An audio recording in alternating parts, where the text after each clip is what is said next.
Everything that I own fits onto this walking cart. Today, I'm going to share with you each of these possessions and how they help me to live a simple and sustainable life.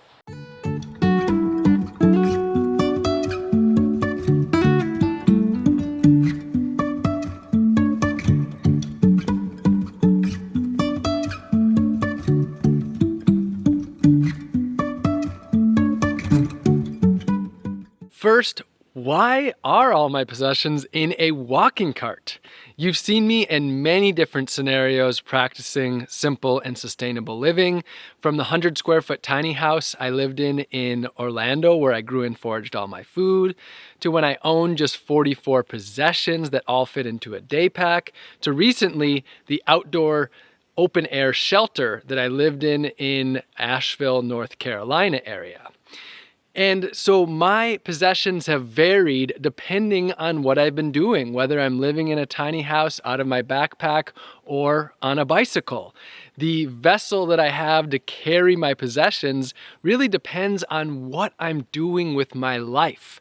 And right now, I'm walking. I'm walking from Canada to Los Angeles, about 1,600 miles, and everything that I own is with me on this long walk. For over the last decade of living simply and sustainably, that is exactly what my possessions have been here with me to do, to help me to live simply and sustainably, in more harmony with the earth, with humanity, and with the plants and animals that we share this home with. So today I'm going to show you everything that I currently own. Nothing else is stored anywhere else. This is everything that I own, and through this I'm going to introduce you to my lifestyle and my philosophy of the way that I live, simply and sustainably.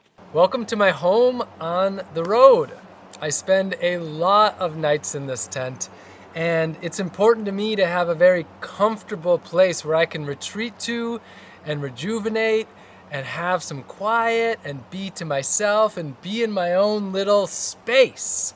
Even though I don't have a home, this is really a part of my home. And of course, my home is the earth. I'm at home wherever I am for the most part. So this is just a basic tent here. I like a 2-person tent so I have plenty of space since it is my home a lot of the times. And I know some of you might be wondering, well, what about rain? Of course, I have a rain fly. I just like to have it off as much as possible so I can look out and see the world and have as much fresh air coming in. And the tent packs up into this bag. So there's the rain fly, the tent, the poles, and then underneath here is the little ground tarp as well for keeping it dry. Now, what's inside the tent as far as my sleeping goes, I have a sleeping mat. And I like one that's inflatable and has some cushion to it. And this one's fairly minimalist. And I'd like to even have a little more cushion, but this is the one that I go with. And then the real key right now to my comfortable sleeping is this wool sleeping bag. So this is made by my friends in the Asheville, North Carolina area where I've called home for a few years. And they have a small little company called Lucky Sheep. And this is wool stuffed with a wool liner and then cotton on the outside with beeswax actually. And I'm getting a little sleepy right now just being here in its presence. So that's the wool sleeping bag. I have a small pillow, which is a down pillow with a wool cover. And then I have my wool blanket, which is dyed with black walnut, and I have my shawl that I mentioned before, which is dyed with indigo and weld, and those help on the extra cold nights. I keep just the most basic items in here in my little bedroom home, just the things that help me to get a good night's rest, to relax and unwind, to feel safe and comfortable and sound. I have my water, spring or well water ideally. I have my clothes, I have my personal hygiene items, I have the books that I'm reading and my maps for planning out the days ahead, and my headlamp for these long nights here in the fall in Northern California and the Pacific Northwest, and my clock to tell me what time it is on these long nights. I practice a very simple and natural personal hygiene. Rather than depending on a lot of products that come from corporations and the store, I depend on knowing my body, having a deep relationship with my body, and just as much so, having a relationship with the earth. The earth meets so many of my needs, all of my needs for taking care of my body and my natural personal hygiene. So what you see right here, this is it. Not a lot of products, very simple. It's all biodegradable, so it can return to the earth as well. It doesn't have to be treated in a wastewater treatment plant. So what do I have here? Well, first, to start with my mouth. I like to have a clean mouth, you could say. So this is important to me, but I only need a few items. I've got my toothbrush, my toothpaste, dental floss, which is biodegradable, and I also have this coconut oil, which I use for swishing my mouth, and I also use this for taking care of my skin, moisturizing my skin, and using it for massage, taking care of the muscles and the body. There's one other item I have for my teeth, and this is a nut pick that I use for a little bit more heavy duty of a cleaning. I use it real gently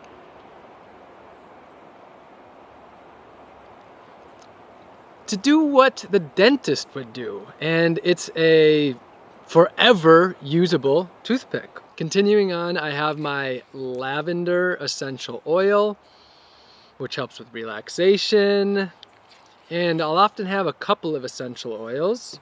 I have my biodegradable soap, which I refill in this bottle for washing my hands and my dishes and such.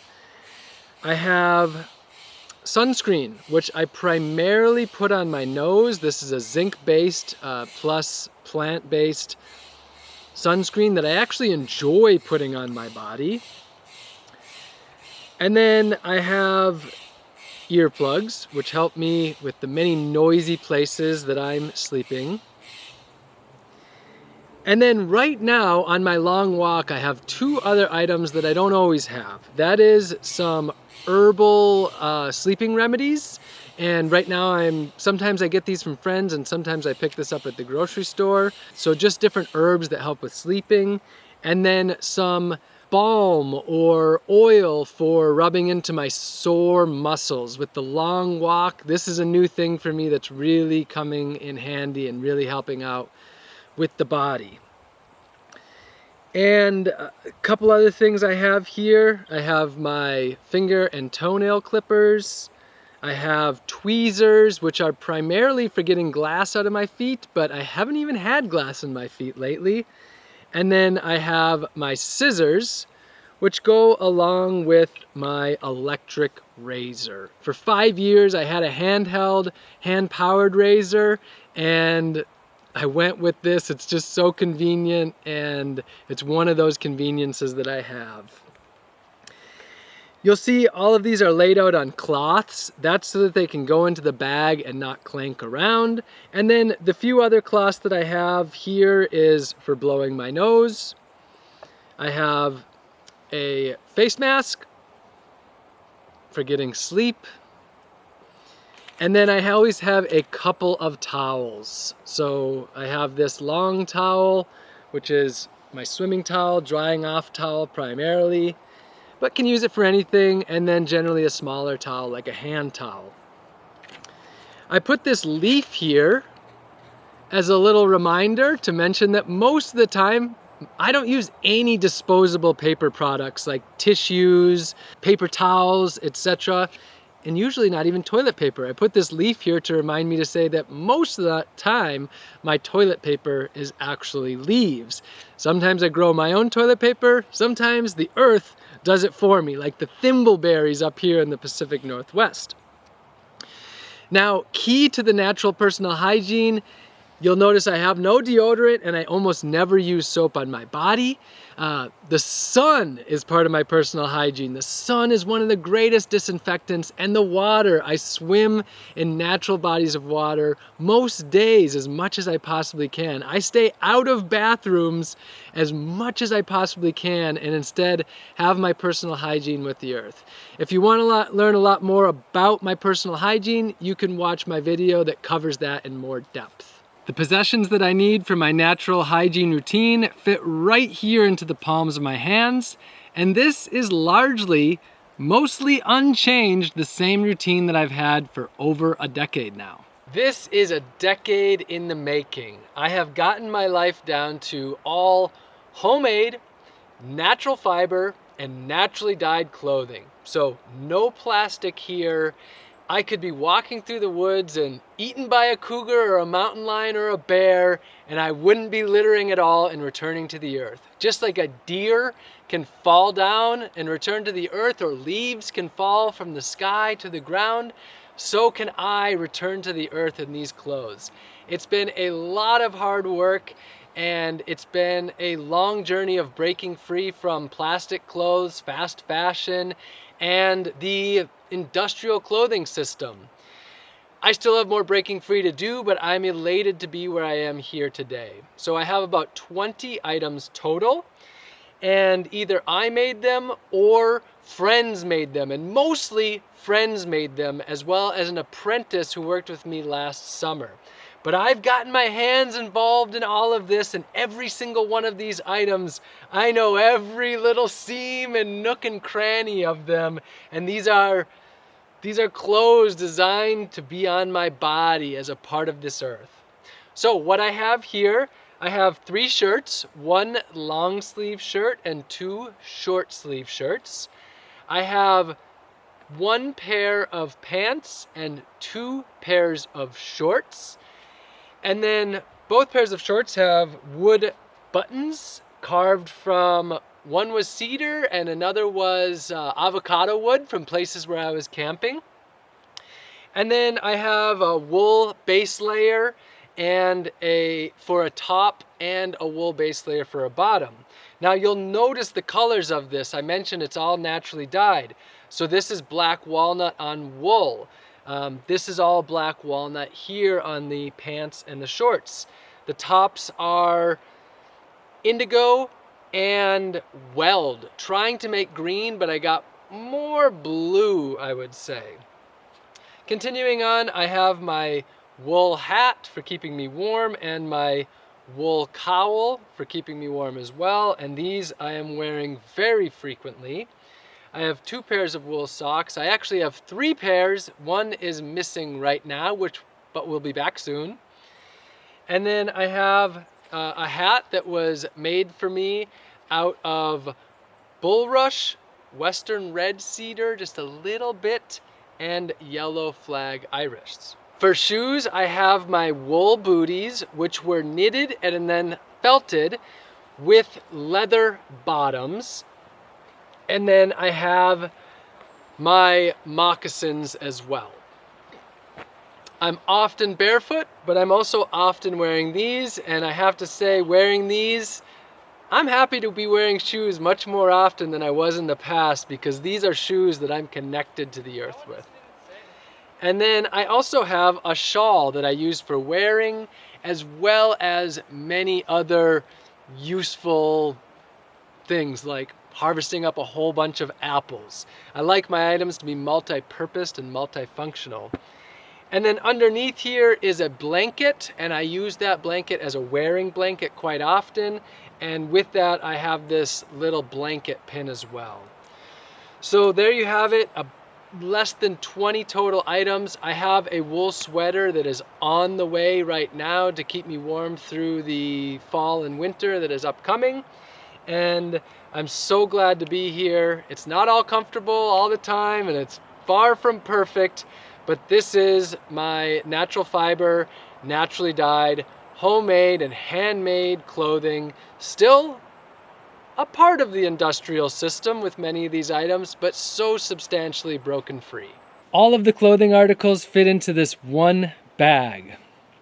If you want to learn a lot more about my journey to natural fiber, naturally dyed and homemade clothing, then I recommend reading the in-depth article and watching the video that I made about this journey. A lot of love and time and energy has gone into the creation of all of my clothes, which means that if I have rips and tears, I'm going to sew and patch and do what it takes to be able to continue wearing them. And that means having some materials and having some leftover items in order to be able to do this.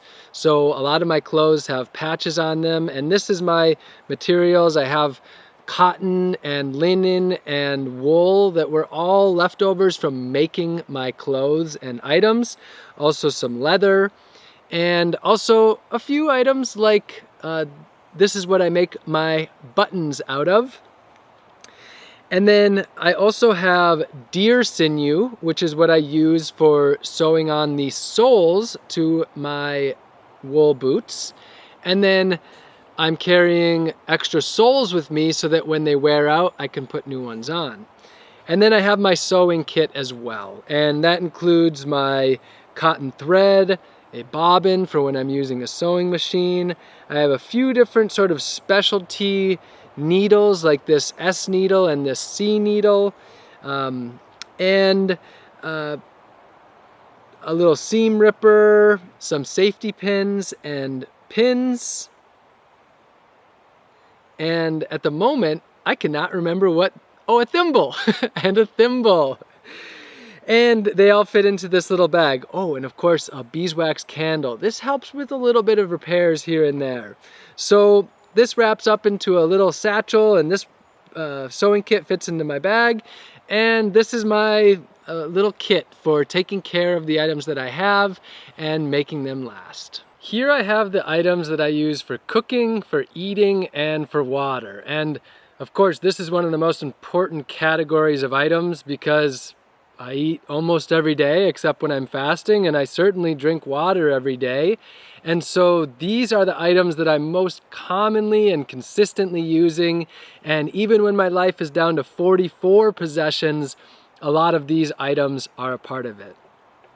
So to start with, I have my pot and I have my little wood stove. With this, I can make meals that I need. This is about a day's worth of food in one pot, so I can take that on the road to go, fill it up with wild rice, for example, and have a day's worth of food. And I can use this little wood stove with just twigs and sticks and paper and larger chunks, basically wherever I am, whether I'm walking, cycling, canoeing, whether I'm in the city or I'm out camping, I can cook with this all over the place. This is something that I use so often. This little setup right here, I don't need to spend any money. I don't need to use any fossil fuels. I can harvest the materials that I need in order to be able to cook and eat nourishing food. So all of these items here are really designed to help me with eating a nourishing diet that is connected to the earth. I do a lot of foraging. When I'm in one place, I'm doing a lot of growing food, but since I'm on the road, a lot of foraging and sourcing local food, and of course the grocery store as well right now. And these items are all helping me to do that. So I make a lot of herbal teas or mushroom teas, so I have my little tea strainer, which goes along with my pot here.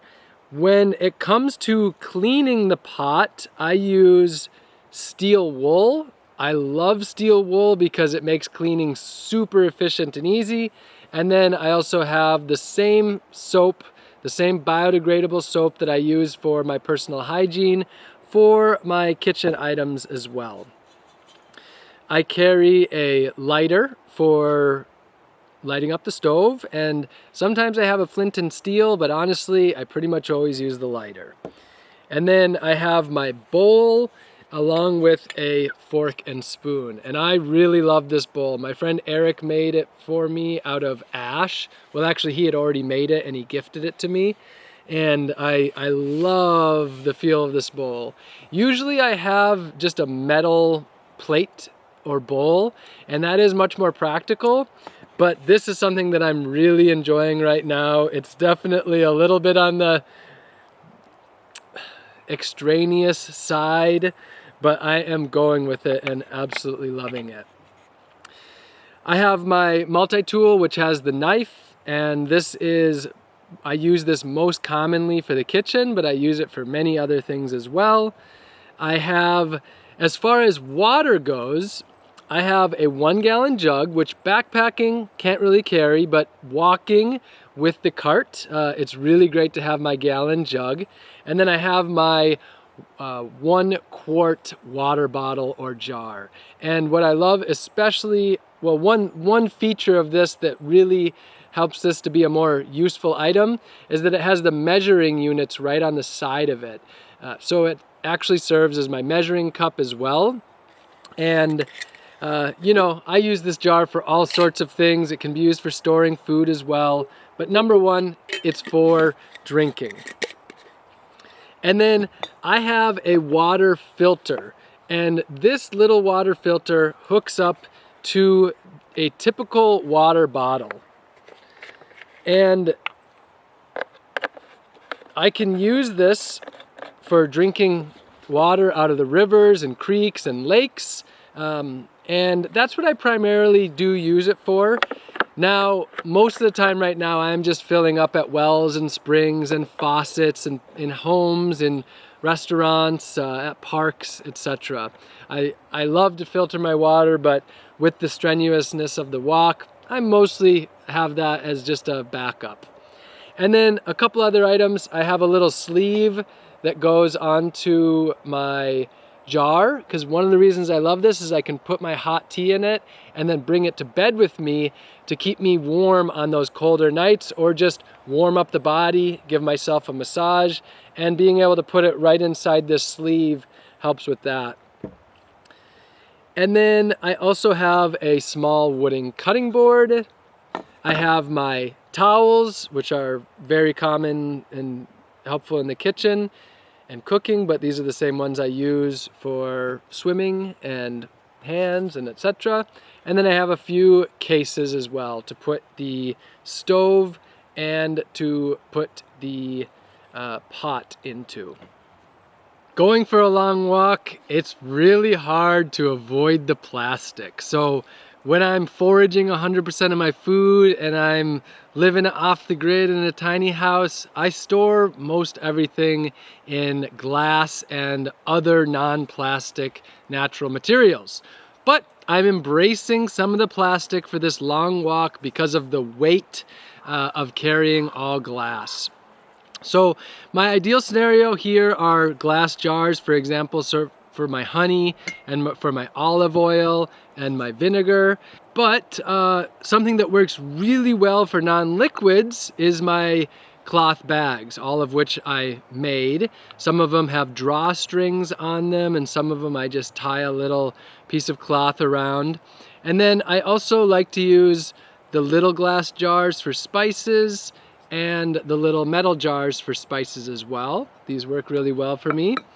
And then we have what I try to use the least of, but it is in my life currently, and that's the plastic bottles or plastic jars or plastic containers, and then also some of the plastic bags. I tend to have a few extra jars with me as well, and then I store all of this in my grocery bags, shopping bags. So I made these couple of bags here, and then this is one that I dyed with black walnut. And so this is what I'm carrying right now. I do forage a little bit, mostly every day. I do get a lot of local food, but the majority of my food right now is coming from the grocery store. When I can, I go to a food co-op on this long walk and refill these containers where possible. But I am creating garbage in this area and am using plastic. But overall, given this new experience of doing a 1,600-mile walk and owning, having everything fit onto the cart, I'm pretty happy with the way things are.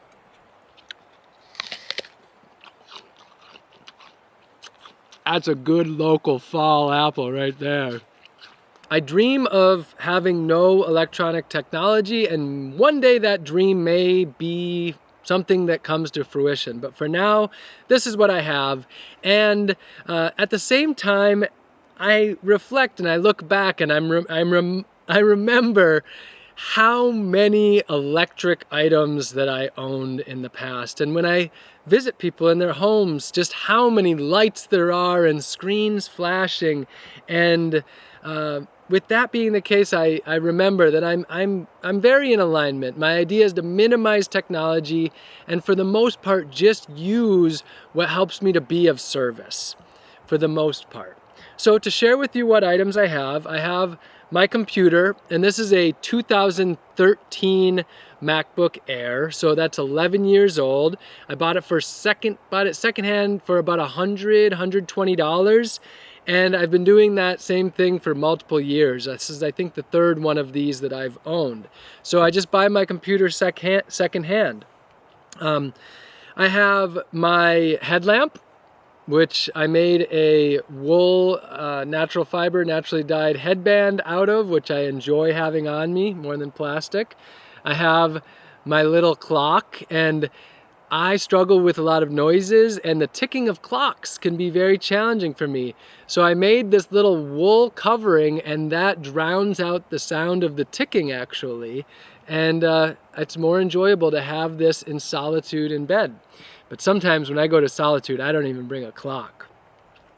I have my electric razor, and this is something I certainly could live without. I've had a handheld, hand-powered squeezing razor I had that for 5 years, and this was something where I just kind of crumbled for the convenience. I don't need this, but I use it, and it does bring a lot of convenience to my life, and it's an area where I've made that exception, I guess you could say. And then there's the charger for it. I minimized a lot of my stuff, so this had a really long charging cord, and I cut that down to just this little bit. That's all that I need. And then I have 2 pairs of headphones right now, which is really rare for me to have 2 of the same thing, 2 items. With my life of minimalism, it's usually I just own 1 and not a backup. But on the walking 1,600 miles with the car traffic, I have these noise canceling headphones, and just in case the battery runs out or I lose them, I've got a second pair because it's really, really nice to be able to drown out the noise of the traffic. And then I've got 2 USB charging cords here, and of course, the camera that you are watching through. Now, often I don't own a camera. In fact, all of the videos you've ever seen of mine, I didn't own a camera. Instead, I work with others. I share. I work with communal resources. The idea is that we don't all have to have one of our own of everything in order to meet our needs.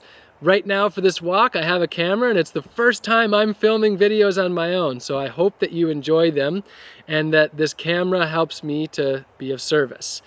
And then you also will notice that my computer and this cord are covered. This is with linen.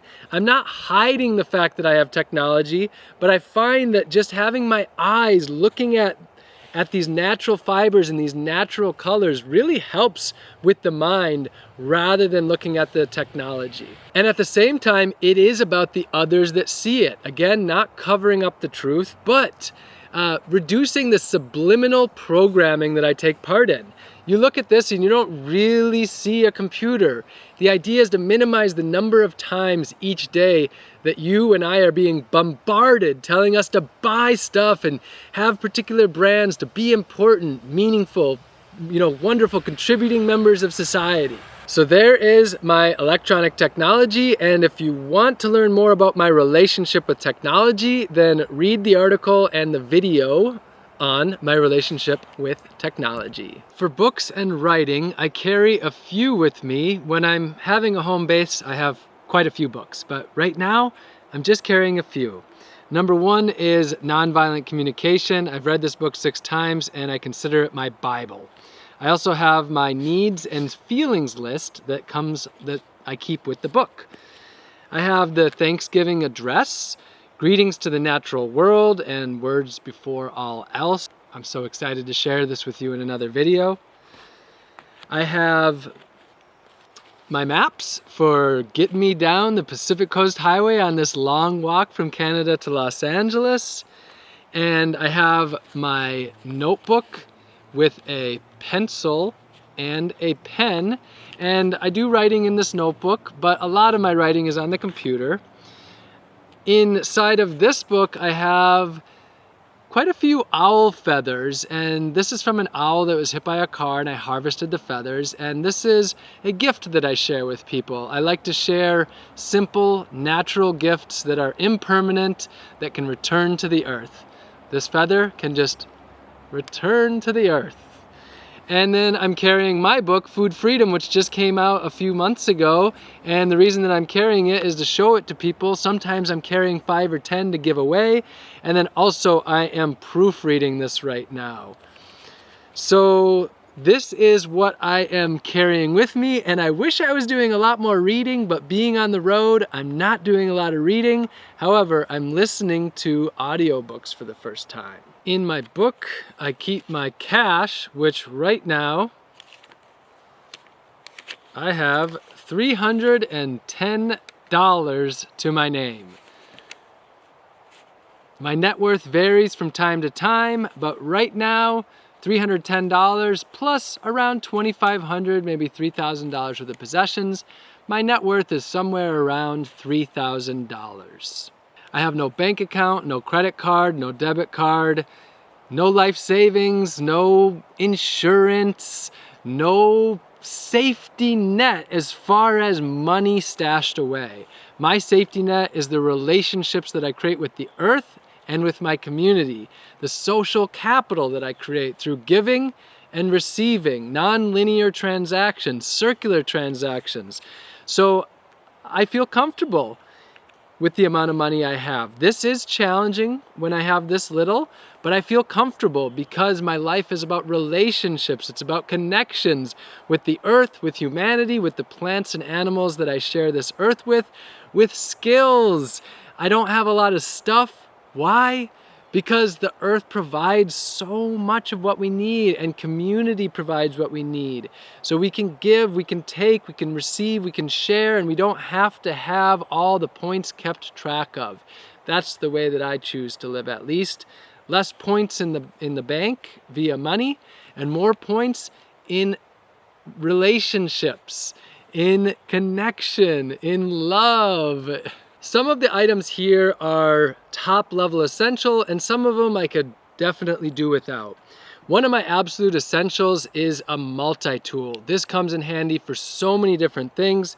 It's got the pliers, but it also has a knife, a couple different knives, a saw, a can opener, a serrated edge. It has a screwdriver, multiple different screwdrivers, and a file. So this is a tool that I use for cooking, for working with my clothes, for fixing items, and this is a very common, very useful item.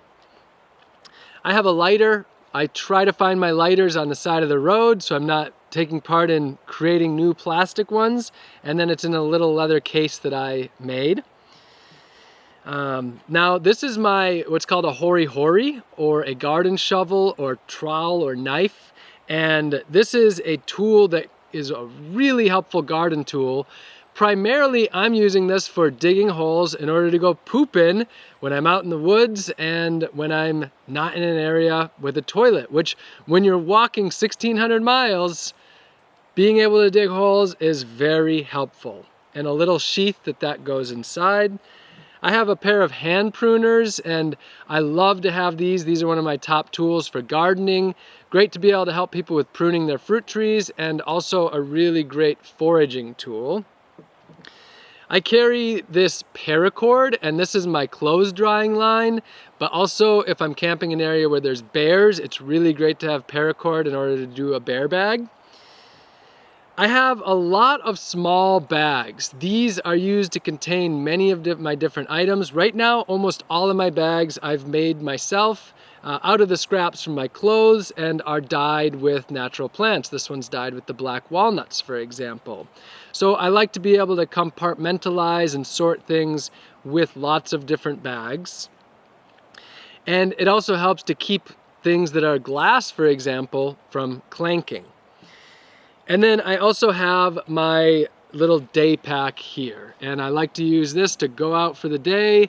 Generally I keep my backpack and my books and my money and things like that, my sort of go-to things for the day. And then lastly, these are, some of you might remember from my 2023 video of all of my possessions, these are the death beans. I've been meaning for a year now and wanting for a year now to make a video about the death beans. Well, it is coming very soon. These are, for me, a daily reminder that I am impermanent, and one of these little beans, or peas, they're actually rosary peas, can kill an adult human. I'm not planning on eating one, for those of you who are wondering, and I promise I'm going to be producing a video that shares my views on death, which has stimulated the conversation that is created around the death beans. Originally, when I set off on this adventure, everything that I owned fit into this backpack, and my plan was to keep it that way. I was very excited for everything that I own to fit right here on my back. But after about a week, I realized that I wasn't able to live the life that I wanted on this long walk with just the backpack. I wasn't able to eat as sustainably as I wanted, wasn't able to carry the food that I really wanted to nourish myself and be able to eat and source local foods, and the weight was really challenging walking barefoot and in my natural shoes. So I ended up getting a walking cart, and this is a baby stroller that I bought secondhand for $20 about the second or so week into the journey, and I put the backpack directly on to this walking cart. So it's a very simple cart. Again, it's a baby stroller, and I haven't done much to it. It's a simple cart. I've done a few things to customize it, like add wool for the handles and add a little bag on the back. But you can see here, it's got this lower carriage, and that is what allows me to carry my jars of food so I can source local food and I can forage a lot more. And on here, along with the backpack, I have the sign that shares with people what I'm doing and just gives people a little bit of a peek into my life without actually having to communicate, because 99% of the people see me, well, we never get to talk, just seeing me from cars or bicycles or walking by, and so just sharing a little bit of what I'm actually up to. Along with the buggy comes a few more items, and that's one of the reasons I didn't want this, because it adds more things. The buggy has tires, and this is where a lot of plastic came into my life. I had gotten my life down to so little plastic, and having the buggy, this is just a cheap plastic, modern technology, and then along with it I've got my spare inner tube, I've got a plastic tarp to go over it for when it's raining, and then a liner that's also made of plastic for the bag. This bag is one that I'm very excited about. This is part of my journey to natural fibers. This comes from the company in Asheville called Lucky Sheep, which is a really small company. It's cotton and it's coated with beeswax, and I'm really grateful. Lucky Sheep is just a small little business that really supports my mission and wanted to help me to break free from industrial plastic stuff, and so they shared with me this backpack and the sleeping bag. So what don't I have? Currently, I have no form of identification, no passport, no birth certificate, no social security card, and no driver's license. So no form of government ID. I have no credit card, no checking account, no bank account, no insurances of any sorts, no home, no mortgage, no bills, no monthly bills, no debt, no life savings, no retirement fund. And again, When I say no insurances of any sorts. So what you see here is really what I have. Now I do manage a nonprofit, and the nonprofit has some books and it has some assets.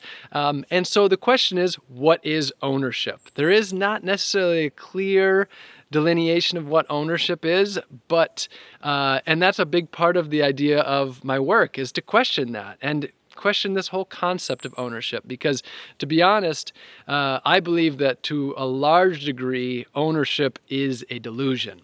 And of course, I have no car, no keys, no cell phone, and I have no children and no wife and no land or any home. So my life is very simple. Now, I'm not saying that there's a problem with having any of those things. And of course, you don't own most of those things. Those are relationships, those are connections. I'm not saying there's a problem with these things. This is just me living my life. And my goal is to live in a way that's very close to earth, that's very simplistic, that's very connected, and stripped back to the absolute basics so that I can spend as much of my time as possible being of service. That's a large goal of my life, is to be of service. And that's a big part of these possessions, is just what I need in order to be effectively of service. In the past, I've known there was a time when I've owned just 44 possessions, and there was a time that I owned 111 possessions, and in the Asheville shelter that I was living in, it was about 600 possessions. I have not counted the number of items that I have here. And what I can do to sort of quantify it is that it all weighs less than 40 pounds off of the buggy. So it can fit into that backpack, and it's bulky in that bag, but I can carry it on my back. And if I was to guess to the number of items, I would say under 200 when you're looking at every single item. But then the question is, what is an item? My sewing kit. Does every needle count? Every safety pin count as an item? And I'm just not going there right now. Right now, my focus isn't the number of items. It's just having what I need to accomplish what I want to in life, and not having what I need where I don't. And not having what I need that I can share and connect with others over me having it to use it just every once in a while. The exact possessions that I have varies from time to time, from day to day, depending on the weather, depending on exactly what I'm doing. And so if you want to see a detailed list of everything that I own, then you can go to the website, and I share that there, as well as some links to some of the different items. So in the description of this video, you can find the link to be able to see every single item that I own and to dive much deeper into my philosophy. There's other links there as well that are relevant to what I have been talking about and sharing with you today. Now, for those of you who have followed me for a while, you'll see a couple of major differences in the possessions that I have today. First, I have no bicycle, and I have been walking instead. And this is a new realm for me, to walk a very long distance, 1,600 miles. I'm about 700 miles into the journey right now as I'm filming. Now, with my possessions, you'll see that one of the clear themes is that I am trying to own possessions that are made of natural materials, that have a connection to the earth, ideally that I have a clear connection to, whether it's the clothes that I'm making or the bowl that a friend has carved. I'm trying to really know the source of the items and have a connection to them, and have items that can actually return to the earth when I'm done with them, to biodegrade and become soil. So you'll see a big difference in some of my earlier videos on my possessions, and one is that I have a lot less plastic now. And that's a challenge because plastic is very lightweight, and so plastic is trickling into my life on this walk, and each day and with each possession, it's not a black and white way of thinking, it's a doing my best. And right now, the possessions that I have, this is me doing the best that I can to adhere to keeping my items natural and simple and connected to the earth. And that struggle with weight as well, with natural materials like glass and metal being very heavy. But looking back at my previous lists of possessions, I'm really elated to see it went from being primarily plastic to now being much more and even primarily natural fibers and materials from the earth that can return to the earth. You may have noticed as you see these possessions that there's not logos or name brands or any of that visible. I tried to keep that to an absolute minimum, and definitely some of my items are name brands, are brands, and they did have logos. But for the most part, you may have noticed on some things, I've grinded off the logos and removed them. And that's not to hide it. It's just to not have the constant penetration of the mind of saying, buy this and have this and you'll be more special and meaningful, and not to contribute to the subliminal marketing and the subliminal programming of the consumer society. As much as possible, I am existing outside of brands by connecting with resources from the earth and with my community. But where it is a brand, you will see they're removed, and you're not going to find very many of those around me. My goal is to be very transparent and open, and so I'm always open to answering questions that people have. And it's impossible to cover everything and to be fully open about everything, even if I want to be, because just the amount of communication and work that takes in order to do that. But one thing that I do want to share, reflecting on comments that I've received from others about how much time it takes to and focus on like owning this specific amount of stuff.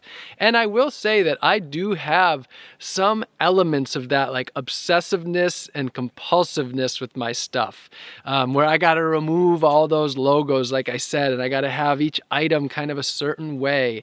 And so there are elements where I could see people could easily label it as obsessive or compulsive-ish. I'm not fully balanced. I wouldn't say that I have a perfect flow in that regard. But overall, the amount of time that I spend on my possessions by having less stuff is a lot less possessions than if I own way more than I need. And I love nesting. I like getting everything into a certain way and customized.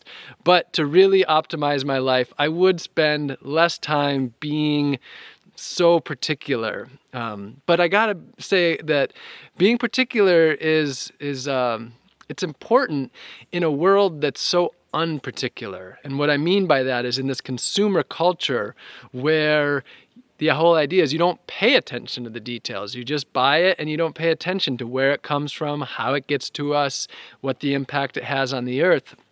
Me knowing every nook and cranny of my possessions and being so particular and, as some would say, obsessive or compulsive about it, a big part about that is that I'm trying to really have a more balanced way of existing, and that requires, to have that form of integrity, that requires a lot of thought. It requires a lot of intention.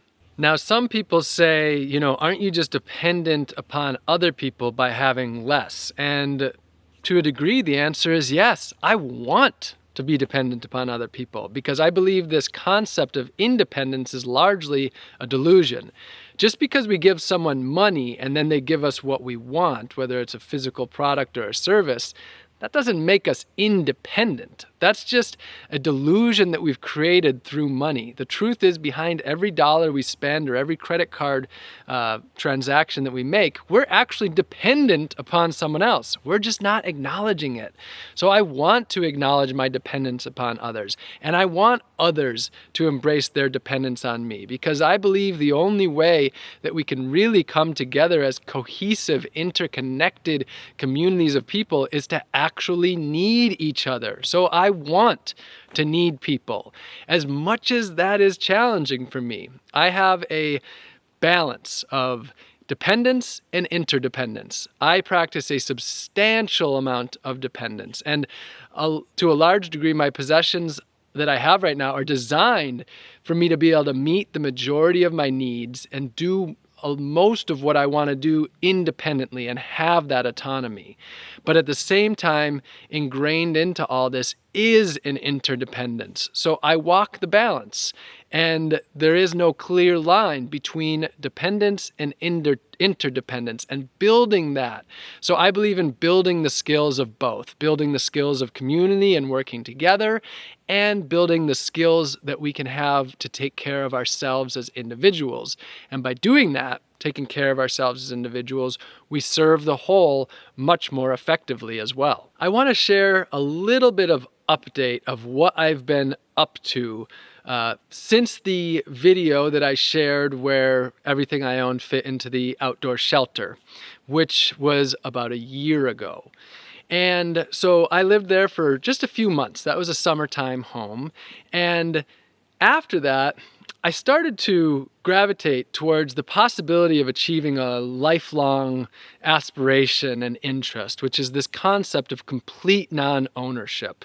So around a year ago, I decided that I have the ability now to do that. And I had built up a lot of stuff, mostly for foraging and growing food, and it was a lot of meaningful items connected to the earth and to people. And I decided to let go and enter into this experiment of complete non-ownership. So right now is a little staging area.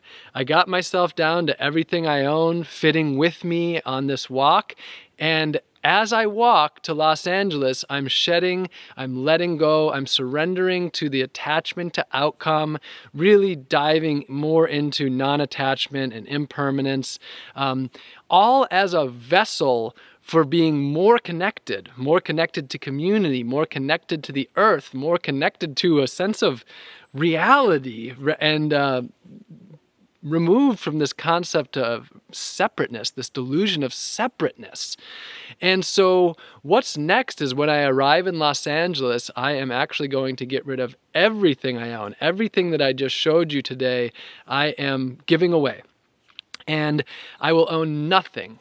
Absolutely nothing, even clothes. So I will be practicing complete non-ownership, and that will be when I arrive in Los Angeles. So that's the next chapter, and there's unknowns. I'm not exactly sure what's going to happen, and I will do more videos that share about that.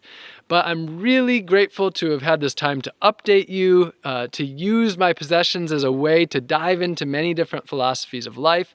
I have hoped that you have found this useful, both in the sense of maybe the physical items that you want to own and you don't want to own, but also just the philosophy of living in a way that is radically different from what you get generally in the mainstream society. If you are feeling inspired to simplify your life and downsize, then I definitely would recommend my guide on downsizing your life. That is an extensive resource to help you step by step simplify and downsize to get to that place of freedom where you can spend your time doing what you love. Because all of this giving up, people think, oh, aren't you going to become like empty and like needing? But what you're doing by giving up is you're making space for what really matters to you. And so that's where I invite you into this space in time with me, is questioning, what do you really want with your life? Like, what really matters to you in here and here? And that's where I want to go together. I love you all very much. I'm very grateful to be here with you. If you aren't already subscribed, do feel free to subscribe to this channel. There's a lot more videos coming. And if you want to ask questions, I will answer some of the questions. I love you all very much, and I'll see you again soon.